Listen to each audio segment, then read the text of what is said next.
So one of them worked for the Obama administration. It was just called her Katie. Lots of fun. Because there were like 9 Katies who worked for the Obama administration. Now what do you do? What are you going to do after this? So after this, so we have people in the office checking now, like when it gets low, Also oversight. Okay. yeah, so essentially what we'll do is like record this, Jen started. Jenny. Good, so it's type, and then proofread I it, just call and then Ed. upload it, And then you'll put in. You call me what? Jenny. I just figured. and then I'll respond to just anything. go to all sorts of stuff to record and then type. Yeah, I feel like I heard you go to school. So I didn't go to school for No, I know, I went right? to Like, university totally. for There's a lot of like. the journalism school there. So kind of really nice. Good, how are you? My first college, I graduated from Central Penn College. Howard. Okay. That was a long time ago. But one of their, there was a law steno. And back, well, that was 35, almost 40 years ago. So that was a big thing. Really interesting. Yeah. Yeah, no, I don't. There's. I mean, a bachelor's degree.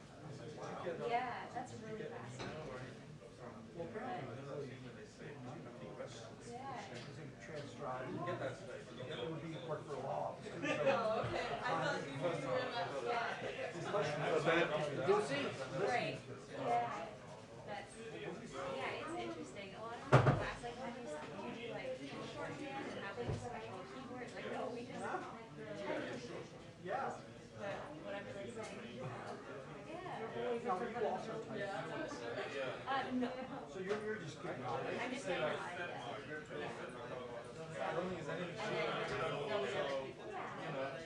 So if you're recording it, you're.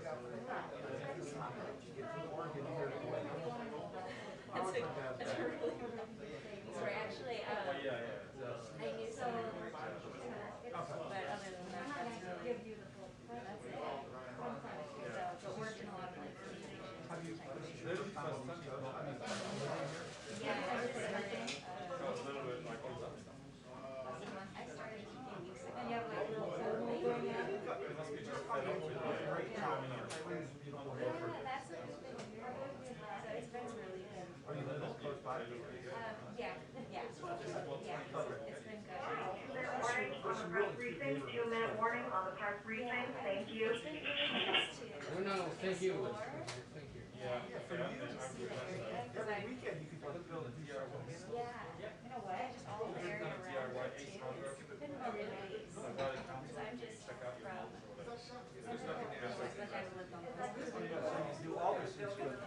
take the train up to New York City and stuff. That would be great. Any questions? They all just sat here.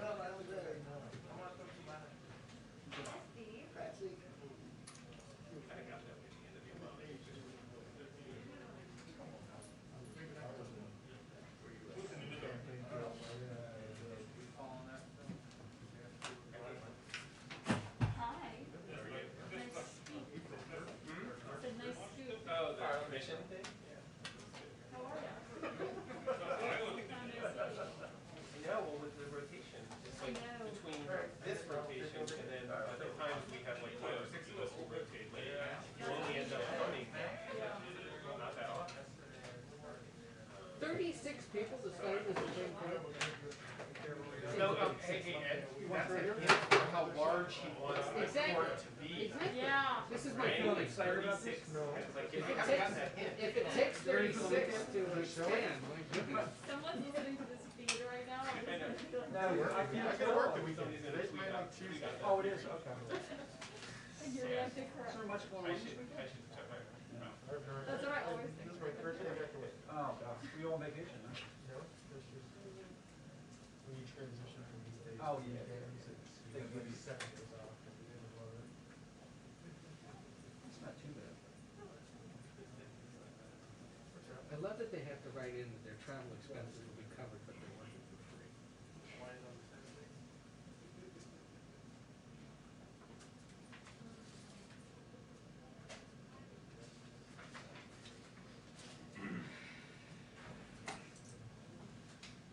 Hey, what's up, man?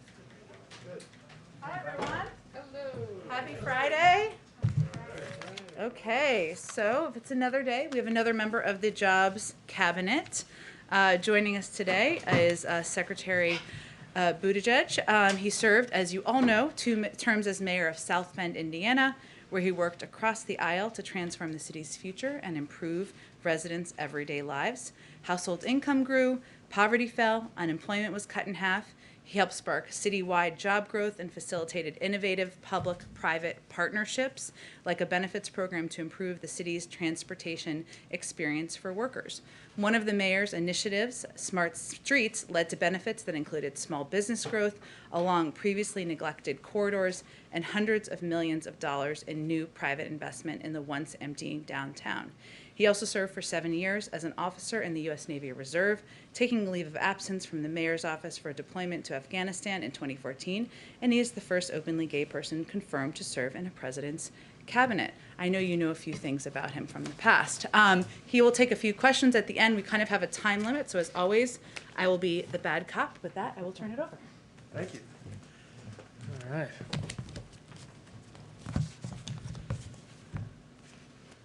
Thanks a lot, Jen, and thanks, everyone. It's a real honor to be here, especially at such an important and exciting moment for the country.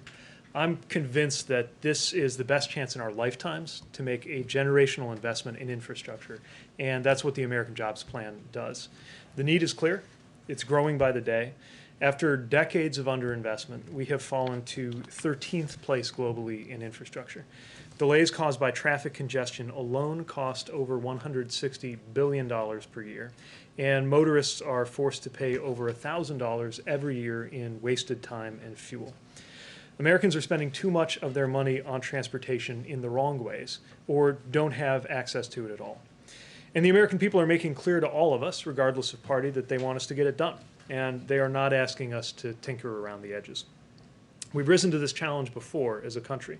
In fact, building bold infrastructure has always been central to America's story. We built the Erie Canal, we connected east to west through the Transcontinental Railroad, and we developed the interstate highway system. And each of those projects was audacious, was transformative, and partly because it challenged the American people to expand our concept of infrastructure. But in doing so, these projects transformed our nation for the better, and they fueled the U.S. economy and way of life for the long run. So now it's our turn. The American Jobs Plan will again transform America's roads and bridges, rail and transit, ports and airports for the better. It's going to help modernize our transportation infrastructure so we can compete in the 21st century and connect communities. It will create millions of good jobs in communities across the country. I want to point out again that this is the biggest investment in American jobs since World War II. But I think it's important to demystify the kinds of jobs that this plan is going to create. These are good jobs. They are not mysterious or overly futuristic or inaccessible. We are going to need workers who are good with steel to make the cars and trucks of the future. We're talking about building retrofits that are going to require union carpenters and insulators, painters and glaziers. We're going to need electrical workers more than ever. We're not going to be able to build the roads we need to build without construction workers, laborers, operating engineers. Plumbers and pipe fitters are going to be a huge part of the story of how we overhaul those lead service lines. So this is a jobs plan that is building America's economy from the middle class out, coming at just the right time. It's meeting the challenges that we face today, and it is fully paid for by making corporations pay their fair share. We think it's unacceptable that there are major profitable corporations in this country paying less in taxes than a teacher or a firefighter, not in terms of a percentage, but in terms of dollars, specifically in many cases paying zero. And there's been a lot of talk at this moment, as you know, about what infrastructure is and isn't. I would argue that infrastructure is the foundation that makes it possible for people to live and work well. And you can't live or work or thrive without things like roads, clean water, electricity, broadband. Yes, that's infrastructure. And investing in a full vision of infrastructure is how we build a safer and more prosperous America. And ultimately, I believe, critical to the American dream. So that's why I'm thrilled to be in this role, delighted by the American Jobs Plan announcement, and spending time every day speaking to stakeholders about how to make sure we get it through. All right, let's now pick us up. Okay, Peter, go ahead. Thank you. President Biden says he wants $80 billion for rail, and the other day he was talking about having trains that can go across the country as fast as a plane. I'm curious, as the Transportation Secretary, do you see a big demand for that, for a high-speed cross-country train? Well, there's definitely a lot of excitement around America about ensuring that the American people can enjoy a high standard of passenger rail service. Like the president, I don't think Americans should settle for less than citizens in other countries enjoy as a matter of course. Now, the truth is we have a backlog to deal with in addition to making sure that we can create new routes and new capacity. And what's great about the scale of the American Jobs Plan is it's going to support both of those things, maintenance that we've needed to do all along, and a chance to build new routes and expand what Americans can access. And about how long away are we from something like a high-speed cross-country train? Well, again, we need to add a lot, first of all, to what we've already got. But we can build new routes with the resources that are here. It's not the end of the story, but it's a fantastic beginning for a new chapter in American rail. Josh? Thanks for doing this. As you know, there's been some criticism about the corporate tax hike. Some people have said that user fees should fund infrastructure. And I was curious because user fees often cover the cost of maintenance and repairs. Does this administration have a plan to cover maintenance and repairs for all the infrastructure that's being built? So, as you know, the jobs plan envisions this being covered through corporate taxes, and the president believes very strongly that this is not something that should burden ordinary American families at a time when we've got so many corporations that have paid literally zero. And I also would argue that there's ample evidence that American corporations can be competitive at a tax rate like 28 for the simple reason that they were extremely competitive at a tax rate like 35. If they could handle 35, surely they can handle 28, which was lower, of course, is lower, would be lower than it's been for most of my lifetime. Now, we've heard a lot of different ideas on what the pay for should be. I think this is a good time to take those inputs on board, but for my dime, it's pretty hard to beat the vision that the president put forward. Does there need to be a dedicated revenue stream? Well, look, we'll keep talking with Congress about this, but as you know, for some time, we've seen general fund dollars going into supporting maintenance. So there are a lot of different ways to do this, but the best way I've seen, especially for these kind of capital improvements, is exactly what's in the president's plan. Mike? Hi, Mr. Secretary. Having covered state and local government for almost 20 years before coming here, I've seen the divisions that can erupt within a state, between regions of a state, as they fight over limited pots of money to build these kinds of infrastructure projects. How involved do you think the federal government, the Department of Transportation, the Congress, the White House should be in making the inevitable choices that are going to have to be made in terms of which bridge gets fixed first, which road gets widened. You know, there's obviously not enough money to fix everything and to do everything. And so how much of a role do you envision playing, or is it up to the states to kind of wage the wars they normally wage over this stuff? Well, I think there's always been a push-pull here, right? Because communities often know what is most needed for them. And we welcome that, and I think our program design recognizes that. So I view our role as laying out the broad policy strokes. Even in the existing discretionary grant programs, you've seen this. So for example, with infra, formerly known as FAST grants, we made sure that that first wave of calls for applications clarified that we're looking for great projects that also bear on things like equity and climate that are important to this administration. And you'll continue to see that in the program design. Of course, there's always going to be competition for limited funds, but the other thing I would say is that competition is most ferocious when the funds are most limited. And so part of what we're trying to do here is make sure there's an ample set of resources to go around, so that some communities may be the most successful in rounds of competition, but that it doesn't feel like other communities are being left behind, because we've got to make sure there's enough to raise the bar in the country as a whole. And just one quick follow-up on that. To the extent that then a lot of that decision-making gets pushed to the local level, because that's where they know that you know how to allocate the needs, how does the federal government retain oversight over what is an enormous amount of money, both in terms of you know, just sort of waste, fraud, and abuse, but also in terms of making sure that you know, that it adheres to those kind of broader equity you know, issues that you guys have talked so much about? Yeah, I mean, I think that's a big responsibility for a department like mine that'll be charged with carrying this out. And the president has already made clear his very high expectations for us in the rescue plan dollars, right? That's about $40 billion just out of the rescue plan that we got to manage well. But, you know, he also rightly takes pride in the remarkably low rate of waste, fraud, and abuse in the Recovery Act that he led in the Obama administration. I think now's the moment to make sure we double down on those principles to make sure that the dollars are well spent. And yes, we got to make sure that they actually meet the public policy goals that are motivating us to do this in the first place. Secretary, thanks for doing this. Although with you and Chris here, I'm having like alternative universe and flashbacks to other times and other places. Since you're Transportation Secretary, travel, obviously, a big part of what you have to worry about. To Americans eager to get back overseas, whether it's by plane or by cruise ship, you know there have been questions about the cruise industry, especially this past week. CDC issued some guidance. There's concerns that it perhaps didn't have enough specifics, or specific benchmarks, I guess. Have you been in touch with the CDC about that industry's concerns? And to cruise industry leaders who say we should be treated more like the airlines, what would you say? Well, the bottom line is safety, right? And we look, I'm the Secretary of Transportation. I can't wait for us all to be on the move as much as possible in a safe and responsible way. But it's got to be safe and responsible. And airplanes have one safety profile.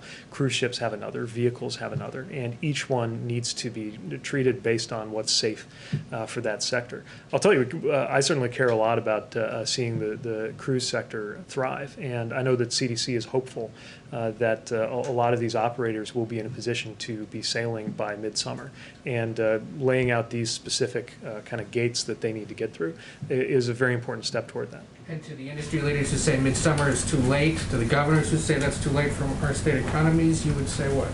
We want to do this as soon as we responsibly can, but we also have to make sure that it's safe.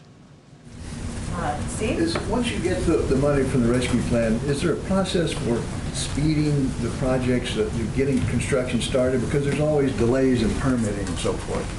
Yeah, this is another thing that I was glad to see specifically discussed in the jobs plan release, which is the importance of efficiently delivering these dollars. And we see that a lot of countries that have very rigorous standards around environmental and other concerns also have found ways to make sure the delivery is efficient. So provided it does not entail cutting any corners on things that are fundamental policy goals and legal requirements, like environmental standards, provided we can do it without cutting corners, I think we can find ways to make sure that the process is is more efficient, to look for duplication and try to root that out. And that's going to be an important part of making sure that these dollars do the most good economically. Although I would point out, this is not the same kind of stimulus pattern we were talking about in 2009, right? We're looking for shovel-worthy projects, but we're also looking at shovel-ready projects, but also shovel-worthy projects that are still in that pipeline. To pivot really quickly to planes, there's been problems discovered with the 737 MAX. Dozens of them have been grounded, and this was months after the FAA said they were safe to fly again. I'm curious if you still have confidence in the FAA's decision to lift the grounding of the jet. So my understanding, and we're just looking at this, but my understanding is that this is different from any of those other issues, and that obviously we need to make sure that there's full confidence before these specific aircraft return to the air, and that's what the FAA will be closely monitoring. Patrick? Thank you. Mr. Secretary, many administration officials, including Secretary Granholm yesterday, frame infrastructure in the context of competition with China. So my question is, why do that? Why design and frame a policy based or in the context of what an adversary is doing? I think because it's really important to understand that American competitiveness happens in a context. And when you see other countries, our allies, also our strategic competitors, doing more than we are, it challenges that fundamental idea that American life is what it is, partly because America is in first place in so many of these aspects of our national life. Only America's not in first place in infrastructure. Like I said, we're in 13th. So when you have a strategic competitor like China investing sometimes multiples of what we are in forms of transportation, we have to make a decision about whether we're content to be left behind or whether we actually want to remain number one. And for my dime, there's no good reason why we should settle for less, why we should be content. That it's nothing against Chinese citizens, but I'm not content that a Chinese citizen can count on a dramatically better standard of, let's say, train travel than a U.S. citizen. I think Americans should always have the best, and I think that's the tone that the president sets every day. To follow up on that, is it partly also a messaging strategy to get more Republican support? Well, I'll say that I've heard a lot of voices from across the aisle also expressing concern about whether America is falling behind in any number of strategic and economic dimensions. And again, a lot of that depends on what we're investing. And this is nothing new, right? I mean, part of what made the interstate highway system so important was an understanding that our national security in the Eisenhower era was well served by making sure that we had a more connected economy and country. That we're not in the Cold War, and this is not the Eisenhower era, but that principle that national security is at stake applies, especially when you consider that today, one of the biggest threats to our national security is the global security threat posed by climate change. Have you personally spoken with Senator Manchin about this proposal? I'm looking forward to speaking with him soon. This next week, or? I don't remember the date, but I think we got a conversation in the works. And he, of course, has an issue with the corporate tax rate going to 28%. Is, in his proposal, his counter-proposal has been 25%. Can this plan be successful with a 25% corporate tax rate? Well, as you know, maybe the flagship piece that people are talking about most is the rate, but there's a lot of other things alongside that, right, in terms of what's going on with loopholes, the offshoring incentives, and other things. And I haven't had a chance to get a sense of how he views those things adding up, whether he envisions another element that makes up for the gap between 25 and 28. Those are the kinds of things I want to take up with him and have a good conversation on. Because I think, for anyone who is on board, and by the way, I have yet to talk to anybody who, including in conversations with Republicans, who is against the idea of a big investment in infrastructure, right? So most of the dialogue we're having is around how we're going to pay for it. And we're really eager to hear the alternative suggestions for how to pay for it. And have Republicans given you, so far, alternative suggestions for how to pay for it that you believe are viable? Not in any detail, no. Just to follow up on what Caleb said, because she actually asked my question. So coordination. Not coordination, but you would be willing to lower the corporate tax rate in exchange for maybe closing additional loopholes, or like the 28% is not a fixed rate that you are dead set on keeping? Well, we've heard the president say that this is going to be a process of negotiation, that we're going to take ideas on board, that there's going to be refinement as we go. I haven't heard a proposal that I consider to be better than the one the president put forward, but it's early in that legislative process. Rob, make it a good one. Well, I've got a couple from people who can't be here today because of COVID-19 restrictions, as they're pulled. So first of all, from Chris McGeeran of the LA Times, to follow up on the high-speed train question. How about California high-speed rail? Is that a project that could be funded through the infrastructure bill?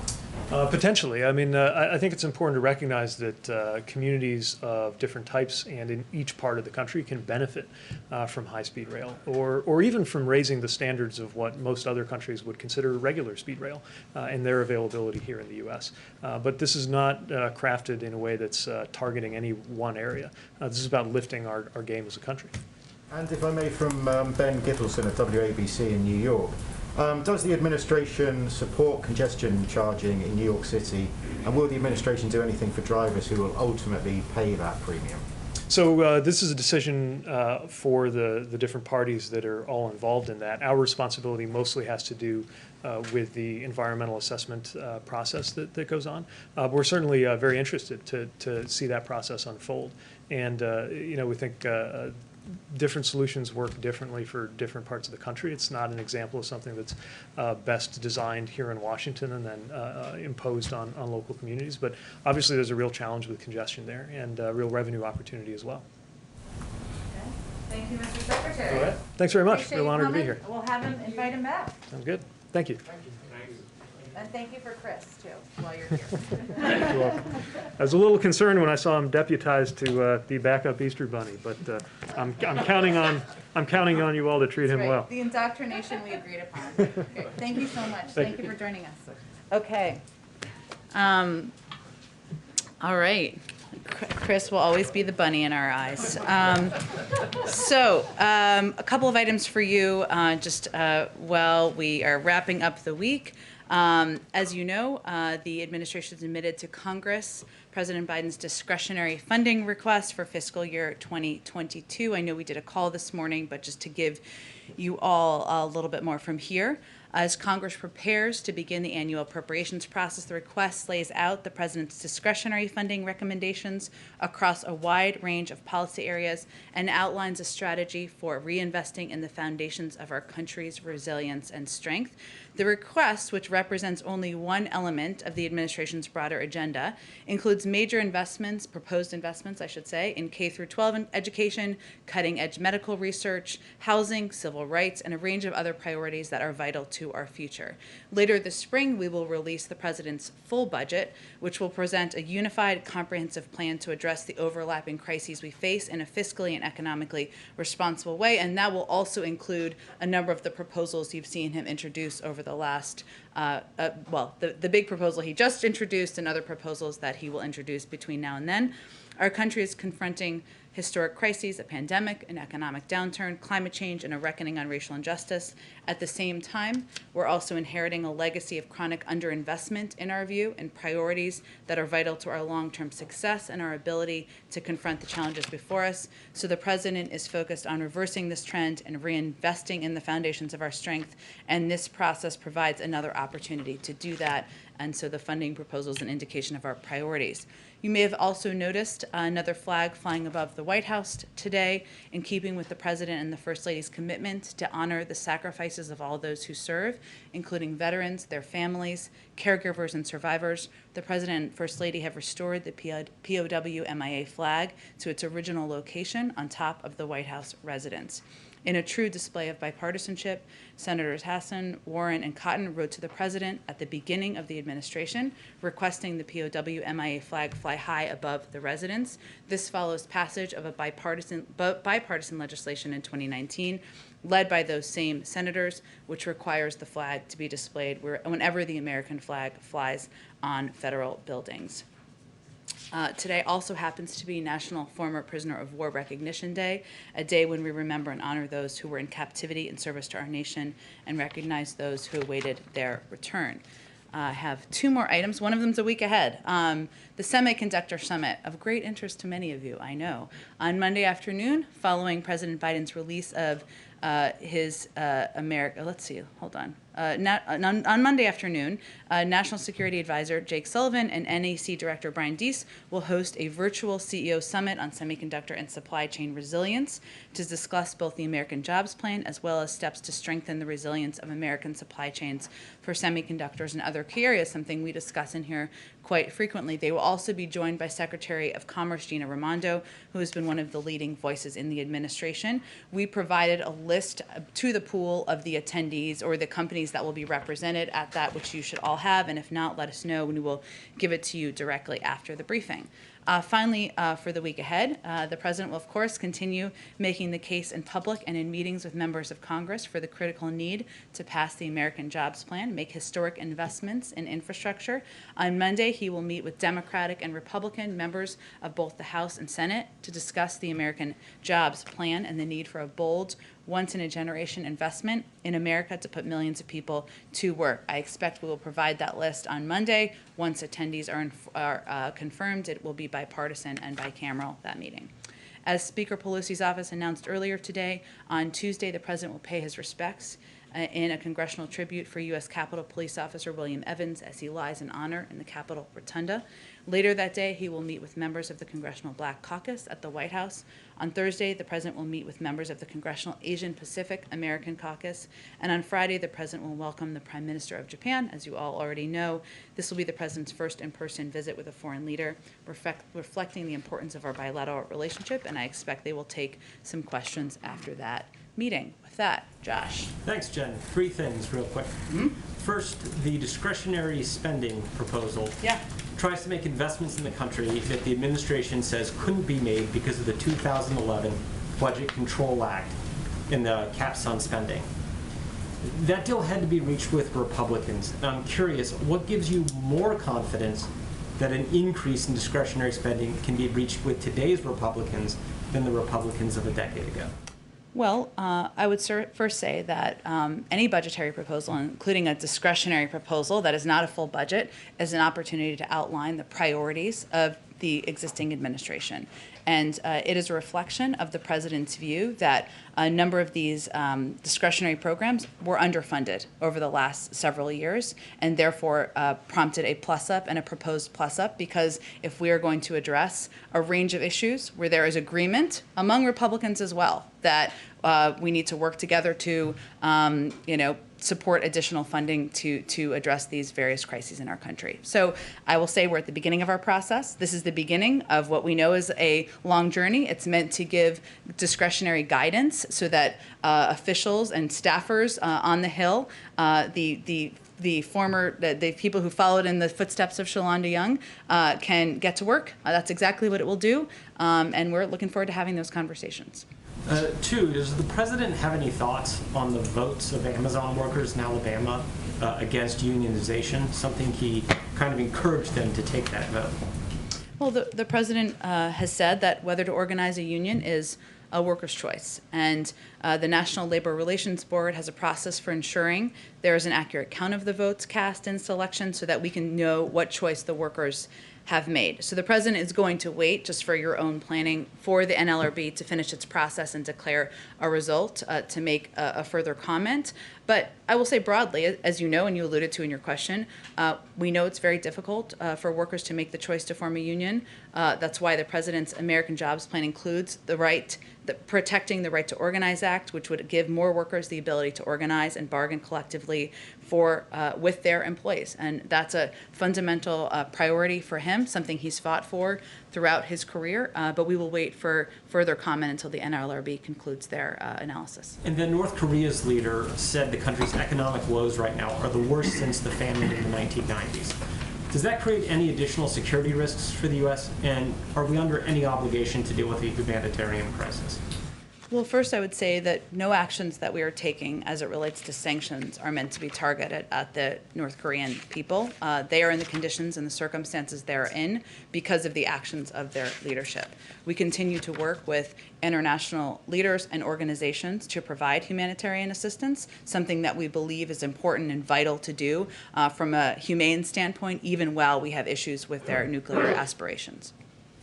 Go ahead. Is we looked at the Pentagon budget, you're proposing a modest increase. Mm-hmm. Is that enough to meet the priorities set out by the administration, since you're facing an increasingly assertive China and Russia poses a threat to Ukraine?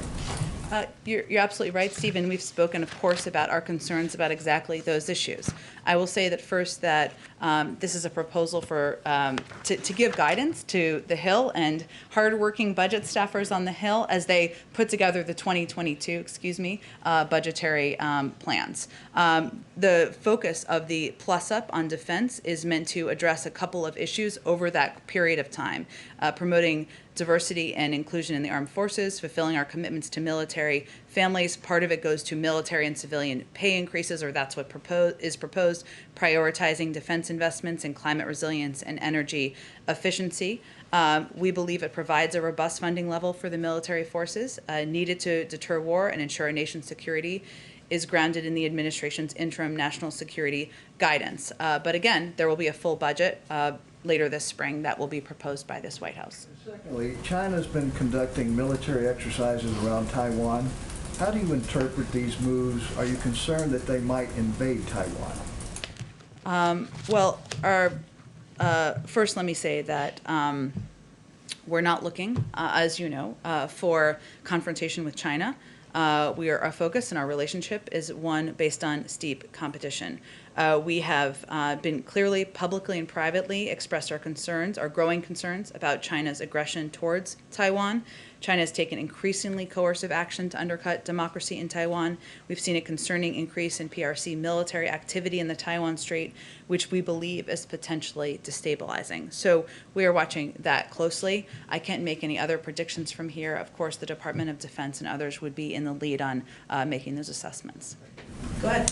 Jen, thank you. The President's commission on expanding the Supreme Court is out. We know he's going to wait for the results. Mm-hmm. What is the President's view of the calls for Justice Breyer to step down?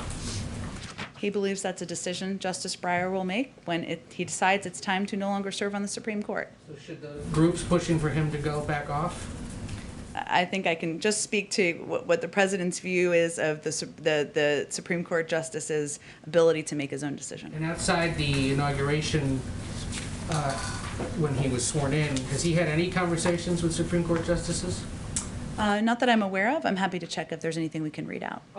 Next week, Congress gets back. You announced this bicameral, bipartisan meeting. You're entering an interesting phase where in the House and the Senate, there is now a single vote margin between the two parties. And in essence, 1, 2, or 3 members of your own party could upend the President's legislative agenda. Mm-hmm. How are you guys recalibrating to deal with this closer majority or closer margin in both chambers as you try to get these incredibly expensive and ambitious plans passed? Well, first I would say that what an interesting time to be in Washington and be all of you. Our focus has long been working with Democrats and Republicans. That is the President's objective. And obviously the close margins make that a necessity. And so when he is inviting members here, he's inviting not just one wing of a party, not just one wing even of his own party. He wants to have the discussion about how we can work together to address our nation's outdated infrastructure and rebuilding our workforce for the future. Now, from our vantage point and from our viewpoint, we've seen there have been a number of Republicans in the Senate, I'll give you more homework, but you probably know this off the top of your head, Ed, who have supported infrastructure bills, who have supported, the WRDA bills, who have supported legislation that is consistent with what the President is proposing. And as Secretary Buttigieg just conveyed, in a lot of the discussions we're having, most of the disagreement is about the size. Some think it's too small, some think it's too big. It's like Goldilocks. We'll have those discussions. but also about the pay-fors. And so those are the conversations that we will have. But largely the margins in Washington don't change our approach, because the president was elected because he was committed to working with both parties, to working together to address the crises our country is facing. Go ahead, Peter. Thank you very much. To follow up on Ed's questions about the Supreme Court action today, President Biden once said in 1983 he thought court packing was time back machine. Oh yeah. He said he thought that court packing was a bonehead idea when FDR tried it. So why ask a panel now to go and see if it is a good idea? Well, first, the panel is being asked to do take a number of steps, including the pros and cons on exactly that issue. But they will also be looking at the court's role in the constitutional system, the length of service and turnover of justices on the court, the membership and size of the court, and the court's case selection rules and practices. And the makeup of this commission, which was vital for the president, there are progressives on the court, there are conservatives on the court. People will present different opinions and different points of view, and then they'll have a report at the end of 180 days. Okay, and then about immigration, the U.S. government is now reportedly spending $60 million a week to shelter migrant children. That adds up to $3.1 billion in a year. Where is that money coming from? Well, first I would say that, as you may recall, the prior administration requested and received nearly $3 billion in supplemental funding from Congress for the UC program back in 2019.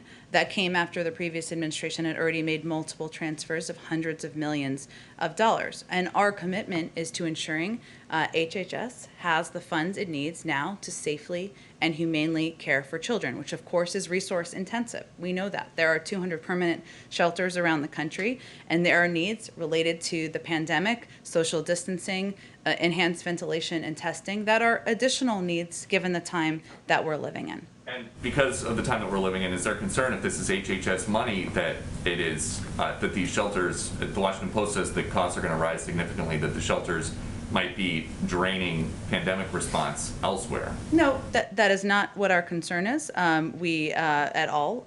We have funding for the pandemic response. I'm just conveying to you what we feel this cost is and why it is at the rate it is at this point in time. And then just one more. Texas Governor Greg Abbott says that he asked the Biden administration to shut down the temporary shelter for migrant kids at the Freeman Coliseum in San Antonio because he says he has gotten information that children there are being sexually assaulted. Is that facility going to be shut down? Well, first, we take safety and the well-being of children in our care very seriously, hence our earlier conversation about the funding spent to keep them safe during the pandemic. His claims will be looked into and investigated by the Department of Health and Human Services. Currently, we have no basis for his call to shut down the San Antonio Freeman Coliseum as an intake site, but we will, of course, we take these allegations seriously, and they will be investigated.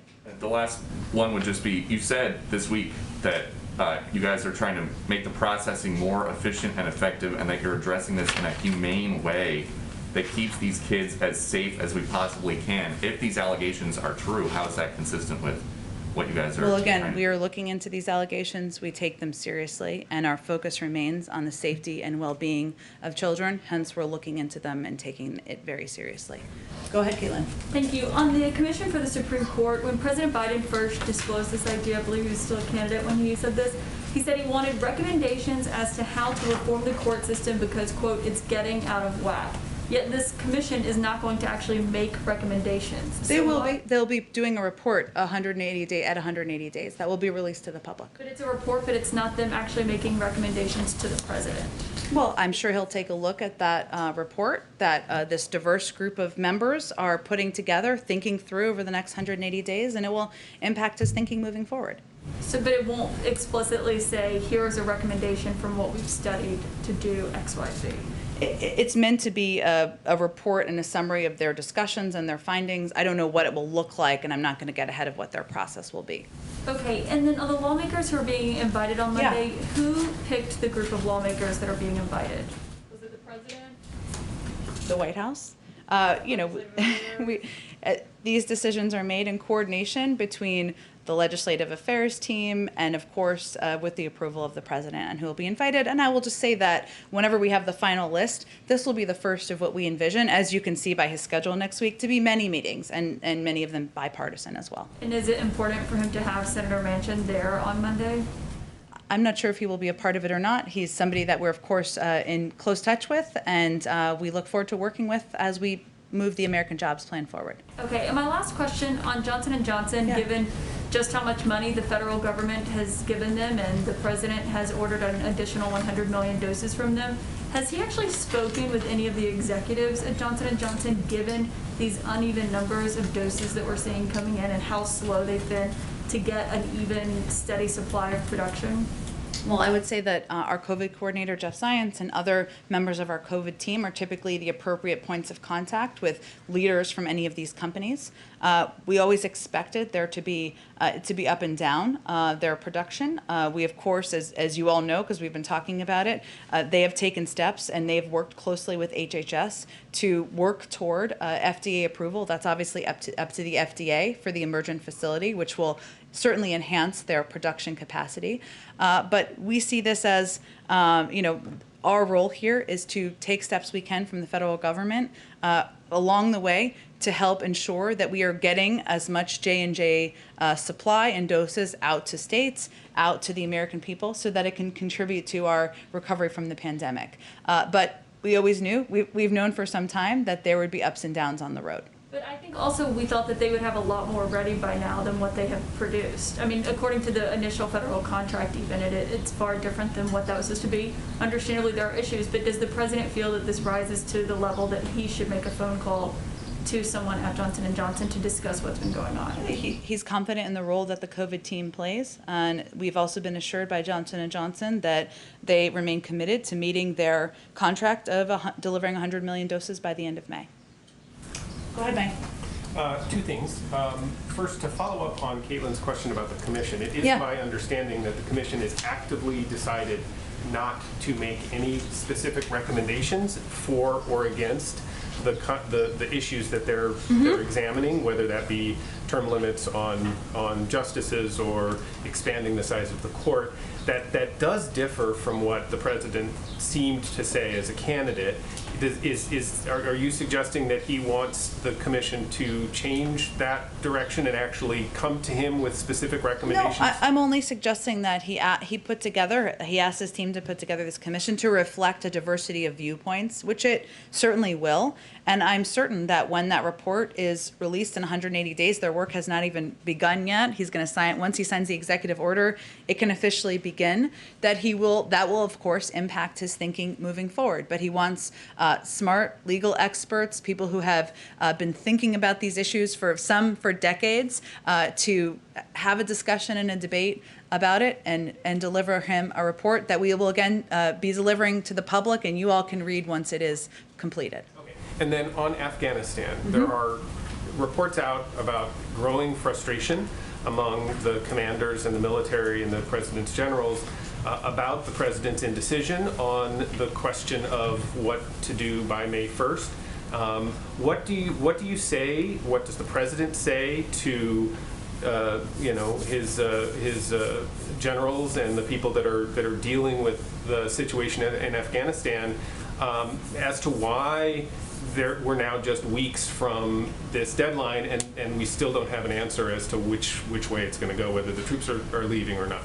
Well, I know there was a report with unnamed sources, so we don't know who those sources are, of course, which I know is typically frustrating to all of you. But the president's commitment is to bringing a responsible end to the conflict, removing our troops from harm's way and ensuring that Afghanistan can never again become a haven for terrorists and that would threaten the United States or any of our allies. He wants to make that decision in close consultation with partners around the world, with the advice of his national security team, and do it in a way that ensures we are protecting our national interests and the safety and security of our troops, all at the same time where there's diplomatic negotiations with the Taliban. So he has been clear publicly, I think, that it is operationally challenging to get troops out by May 1st, but I certainly expect you will hear from him on what his decision is in advance of that period of time. But is it responsible for the, I mean, you talk about a responsible management of the situation. Is it responsible to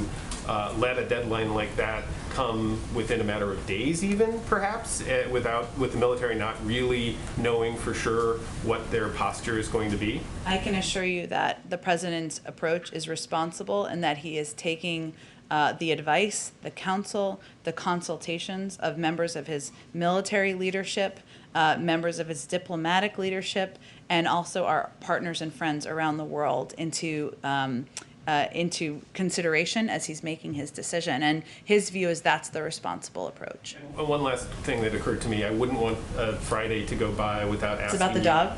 No. Let somebody else do the dog. It had a dog feeling in the air today. The speech to Congress. I'm sure. You did a week ahead.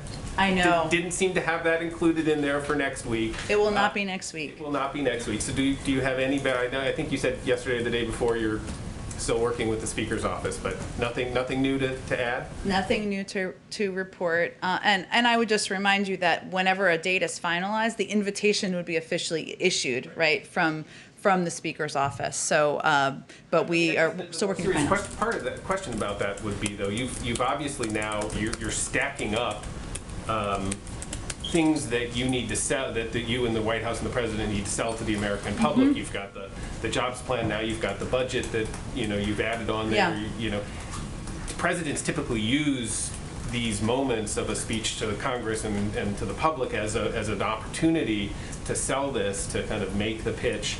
Are you guys depriving yourselves of some opportunities to do that by delaying this? I promise you we will have something to sell in the speech, and we will use it for that opportunity.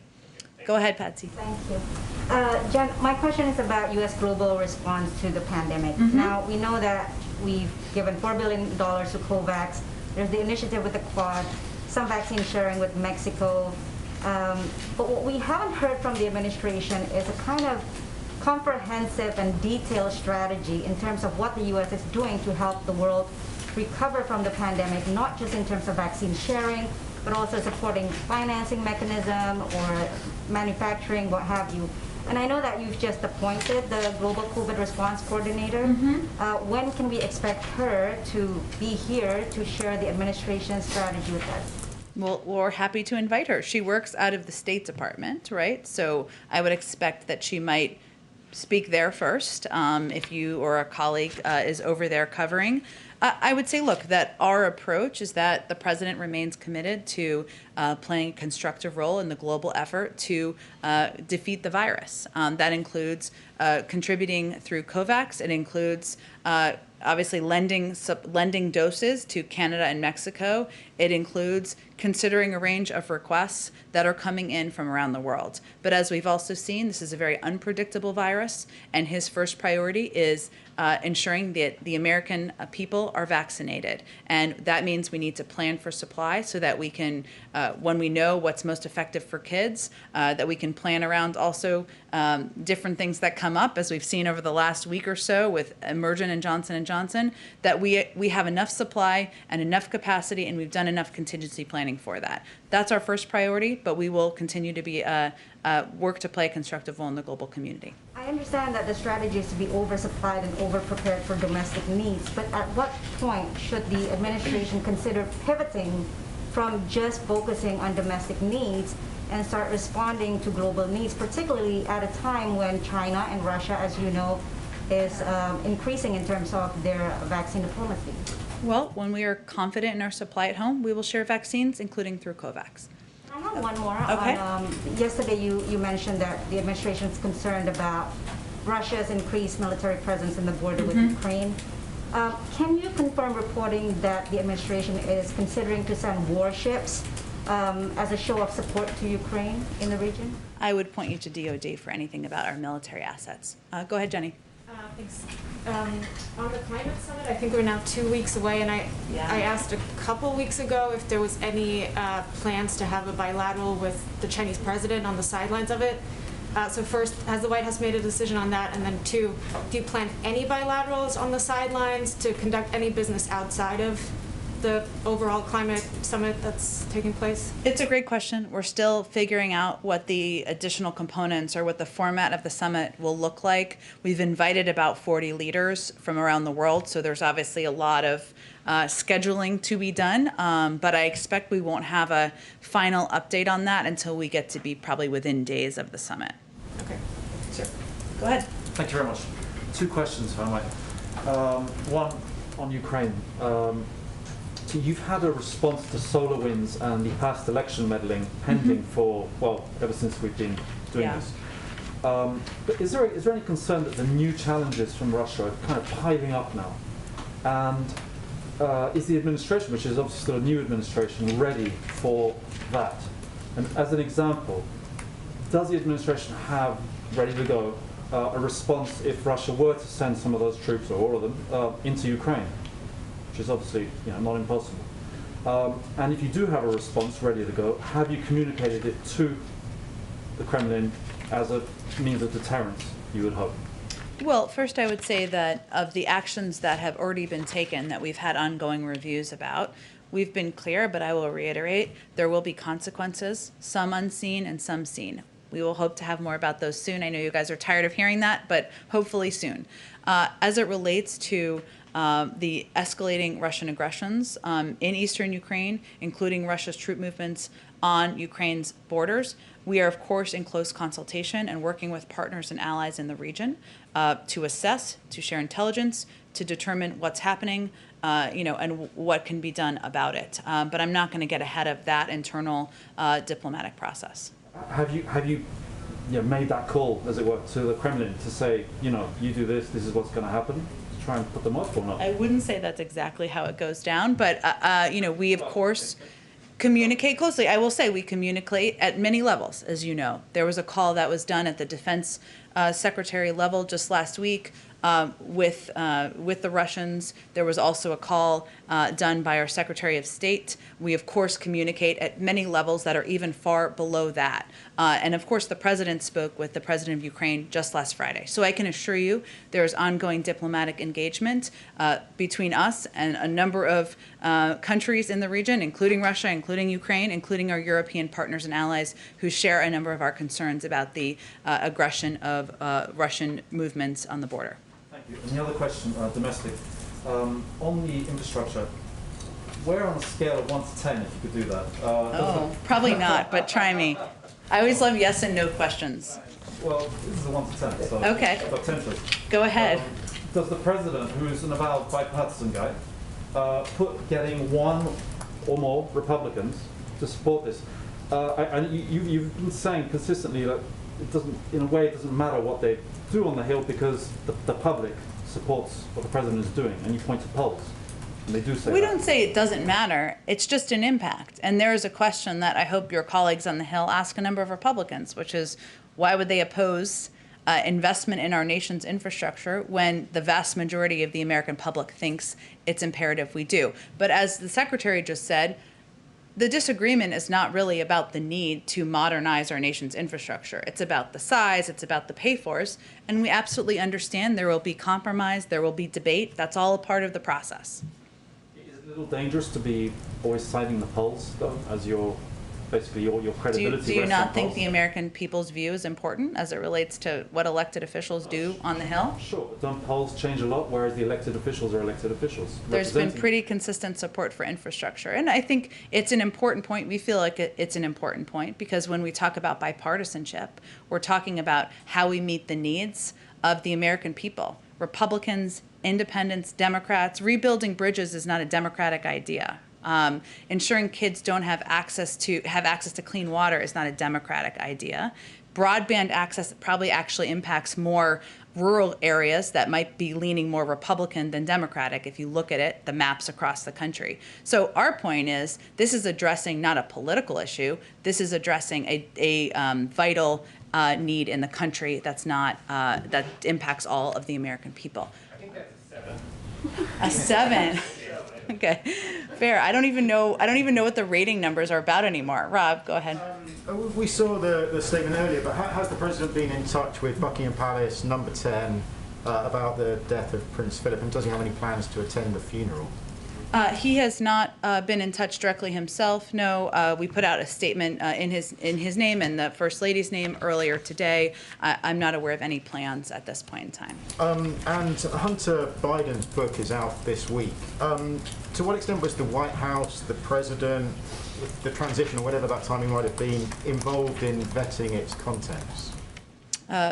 We were not. It was a book he wrote himself. The president and First Lady put out a statement making clear, in February, I should say, when the book was announced, that they're deeply supportive of their son, sharing his account about his painful experiences with addiction, which is exactly what the book does, and that they're hopeful that it can help millions of people who have struggled with the same challenges. And if I may, one for a reporter who can't be here for the COVID-19 restrictions, Alison Harris of News Nation. A Blue Star Families report shows that almost half of active duty troops won't get vaccinated against COVID-19. Members of Congress have sent a letter... Because of their hesitation? Yes. Okay. I believe so. Members of Congress have written to the President urging him to issue a waiver of informed consent so that troops would be mandatorily vaccinated. Is that something the President is would consider? I certainly think he would refer to the advice and view of the Secretary of Defense, so I'd point you to them for any point of view on that letter. I think, okay, thank you. Okay, go ahead on. Thank you. CBP data said this week that the number of unoccupied migrant children crossing the border, unaccompanied migrant children, sorry, had increased 100% from February to March. If these numbers continue to rise, is there a point that the administration would consider reversing or modifying the policy of accepting all unaccompanied migrants under using Title 42 authorities? Would we no longer accept, just so I understand the question, children who are under 18? I would say, one, the reason for accepting these children is that we feel it is not the humane step to send these kids back on their treacherous journey. Our focus is on addressing the needs, opening up shelters, ensuring there is access to health and educational resources, expediting processing at the border, and those are the steps we feel that are most effective from a policy standpoint at this point. And then just one more question on Amazon. The president supports the PRO Act, but how does he expect it to get through Congress, particularly if infrastructure is not done under reconciliation? How does he expect to get the PRO Act passed through Congress? It is something that he certainly strongly supports, and it's consistent with his advocacy for the ability and rights of workers to organize. I don't have anything on the legislative strategy and what that will look like moving forward. I'd certainly point you to the Hill on that. Thank you. Go ahead in the back. Thanks, Jen. I want to ask you about the case of a 10-year-old Nicaraguan boy who was, videos went viral when he was seen walking the desert by himself, saying that he had been dumped by the group that he was with. Through our reporting, we now know that this child had been deported with his mom days prior. His mom is kidnapped in Mexico. He was able to free himself through a family member who paid ransom, and that's how he ended up back in the U.S. So I have two questions for you on that. One, why does the U.S. government continue to deport these people back to Mexico to dangerous situations and not to their countries of origin? And the second question is, the president back in October of 2020, in a conversation with Univision, said that he would grant deportation moratorium to Nicaraguans as well as Venezuelans and Cubans. That happened for those two other groups, and not for Nicaraguans. Do you have an update on that and why that hasn't happened? I don't have an update on the second. I'm happy to check and see with our diplomatic team what the status is and if there's any particular update. I would say in terms of deportation, it's handled, as you know, in a case-by-case basis. I would have to look into the specific details of this case. Department of Homeland Security might have more specifics if they can share them on why they were sent back directly to Mexico. But it's not just this family. All the families are being sent right back to Mexico and not to their home countries. Do you know why?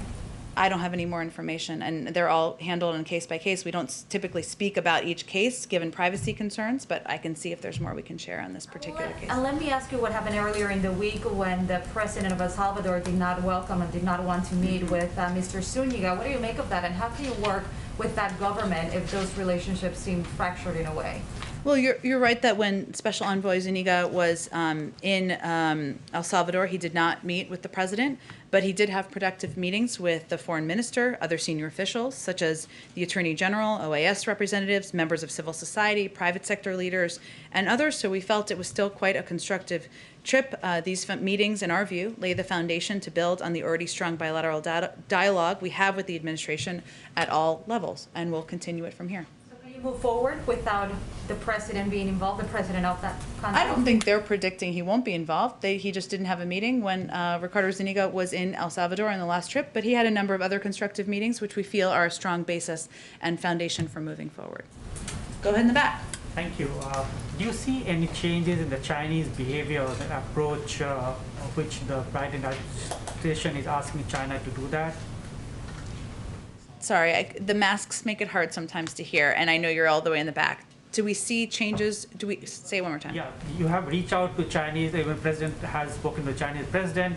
There have been several rounds of talks of a phone with the Chinese. Do you see any changes in the Chinese behavior or the approach to address your concerns?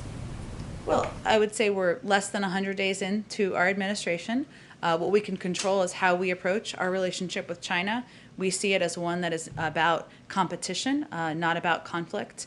And our focus is also on approaching the relationship from a position of strength. So that includes rebuilding, investing in our workforce at home, things like infrastructure investment, ensuring we have broadband access across our country certainly fit into that category, and also working very closely with our partners and allies in the region and also across Europe. So that's how we're approaching it. In terms of assessments of their changes in behavior, I would leave that to all of you to assess. But how do you characterize the response from the Chinese in the first 100 days? I don't have a new assessment from here. We are approaching this from a position of patience. We're not in a hurry. We are working to strengthen our conditions at home, better support our workforce, ensure that we are approaching the relationship from a position of strength. In your week ahead, you said Prime Minister of Japan will be coming here next Friday. Yep. This is the first foreign leader visiting the White House in the Biden. Can you give us a sense of what's the kind of preparation you are having? Is there going to be a joint statement or joint press conference with the foreign leader? I expect they'll have statements, and we'll take some questions as well while they're here. Okay, there's one more on Russia, follow up on Russia. The Bloomberg has said that the review is over and the administration is discussing potential retaliatory measures at this stage. Can you confirm that? Is the review over, or you're considering some actions against Russians? I can confirm there will be consequences, some seen, some unseen, and we hope to have more on that soon.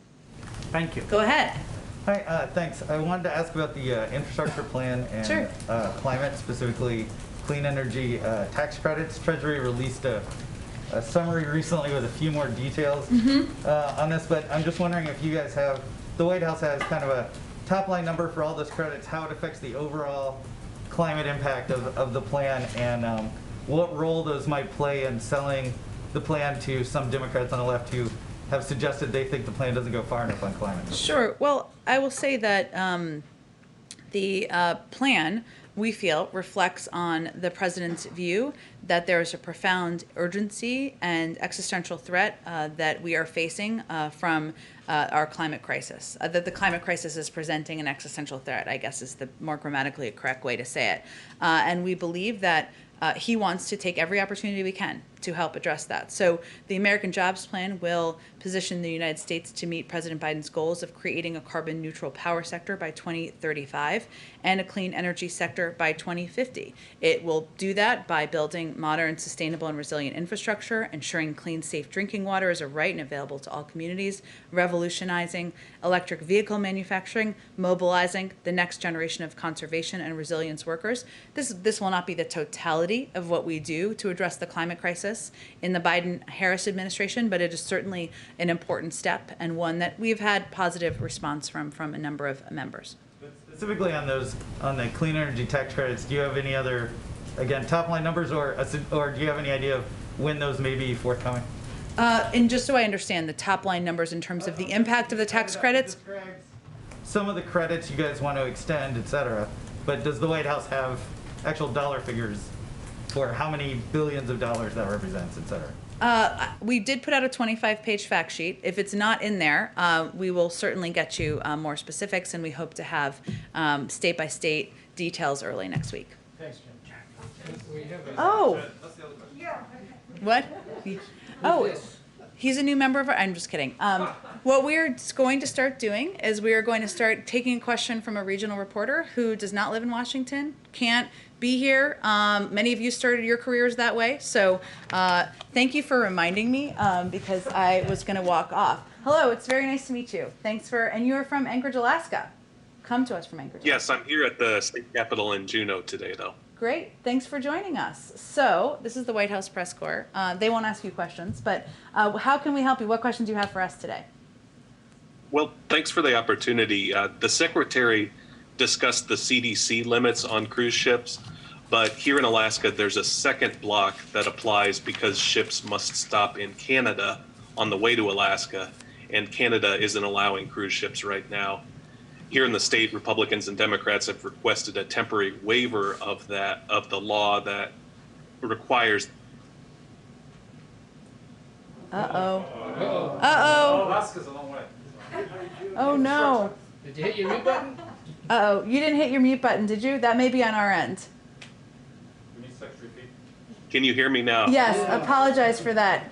We heard the first part of your question, but you may have to repeat it so we can hear it. Okay. So Republicans and Democrats here have requested a temporary waiver of the rule that blocks cruise ships from coming to Alaska without that Canadian stop. And I was curious what the administration thinks of those requests and whether action is possible before the end of the summer tourist season. Well, we heard about this earlier from some of your colleagues here in the White House briefing, not specific to Alaska, but the cruise industry in general. It's certainly an industry that we want to thrive, and we just want to ensure it is, we are reopening capacity in a safe manner and doing that as quickly as we can. I will say that we have been working with Senator Murkowski and Alaska officials on engaging Canada and finding ways to assist the cruise ships. That's a process that's ongoing. Fortunately, I don't have more details, but it is something we are fully aware of, that we are working with your senators on to help address, and we certainly recognize the importance of the cruise ship industry to the Alaska economy. Thank you so much for joining us. We appreciate it, from Alaska. Okay. Well, thank you guys. Happy Friday. Have a great weekend.